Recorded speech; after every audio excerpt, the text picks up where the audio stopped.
शिवतीर्थचे आमचे आदरणीय अध्यक्ष अवसरे दादा, आमचे आदरणीय उपाध्यक्ष आनंद दादा आणि माझ्या शिवतीर्थच्या सर्व महिला सदस्या यांना एक 5-6 दिवसाच्या मागे असा प्रश्न, 5-6 दिवस काय हो, महिनाभर म्हणा, महिनाभर आमची चर्चा सुरूच होती की होम मिनिस्टर कार्यक्रम हा आपण घ्यायचाच.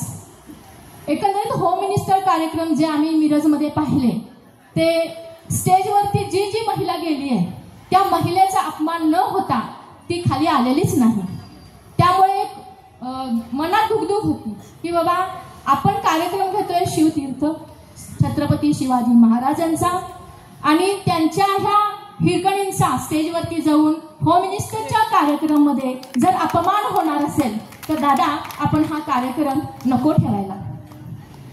दादा म्हणाले की ताई तुम्ही म्हणताय ते बरोबर आहे, पण तुम्ही एकदा रुपाली ताईंना फोन करा आणि तुमच्या मनातल्या शंकेचं निरसन करा. तर मी परवा ताईंना फोन लावला, ताईंशी माझं बोलणं झालं, ताईंशी सविस्तर चर्चा केली की ताई जर असं होणार असेल तर हा कार्यक्रम नको आहे असं मी दादांना सांगितले.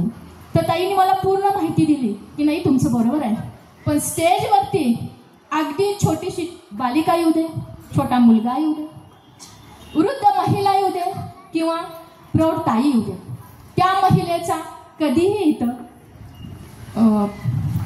अपमान होणार नाही. तर ती महिला येथून आनंदानं हसत खेळत आणि उत्साही होऊन जाईल पुढील वर्षापर्यंत.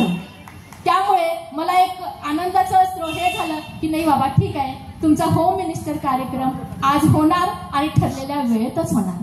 आज कार्यक्रम झाला, महिला येत आहेत की नाही, आपल्याला प्रतिसाद मिळतोय की नाही हा प्रश्न आम्हा सदस्यांना, दादांना, सर्वांनाच पडला होता. पण होम मिनिस्टर हा आमच्या रुपालीताईंचा कार्यक्रम योग्य वेळेत बरोबर वेळेत झाला. महिलांचा प्रचंड प्रतिसाद मिळाला.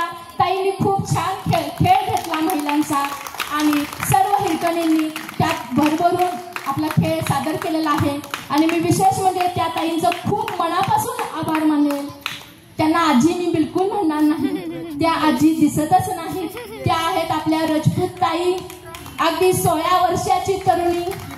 प्रत्येक खेळ आतापर्यंत आम्ही तिथून बसून ऑब्झर्वेशन केलं, निरीक्षण केलं की जो जो खेळ स्टेजवरती होतोय, रुपालीताई सांगत होत्या की बाबा ज्यांना ज्यांना प्राइज मिळालेला आहे त्यांनी दुसऱ्यांना संधी द्यायची, पण ते एक बालिश ते समजूनच नाही घेत आहे आपण. आणि ते फार मला आवडले की काही लाजायचं नाही. आपल्याला जिजाऊंनी सांगितलंय ना झुकायचं ना वाकायचं, स्वाभिमानाने जगायचं आणि स्वाभिमानानेच मरायचं. आज ताई न लाजता स्टेजवरती आल्या.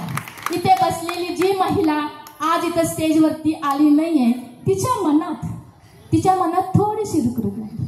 चुकलंच आपलं, जायला हवं आपण स्टेजवर. किती सुंदर रुपालीताईंनी नियोजन कार्यक्रम केलाय, किती सुंदर कार्यक्रम घेतलाय. आपला चान्स चुकला. आपणही एखादं गिफ्ट घेऊन आलो असतो ना. तर त्या ताईंना मला सांगायचंय तुम्ही निराश न होता, पुढील वर्षीही आपण ताईंचा हा कार्यक्रम ठेवणार आहे.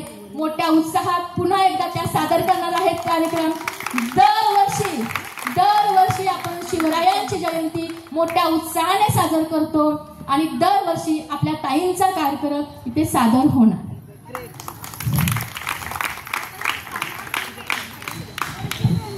मनापासून धन्यवाद. सुजाताताई जे शब्द हे तुमच्या प्रत्येक मनातल्या प्रतिनिधी होता आणि आपल्या सगळ्यांचं प्रतिनिधित्व म्हणून सुजाताताई तुम्ही खूप खुले मनानं बोलला आणि मलाही तोच आदर आहे. आणि तीच संकल्पना धरून माझं लग्न होऊन मी ॲक्च्युली सुवर्णनगरी विटा या शहराची कन्या आणि संगीत नगरी मिरज या शहराची सुनबाई आहे.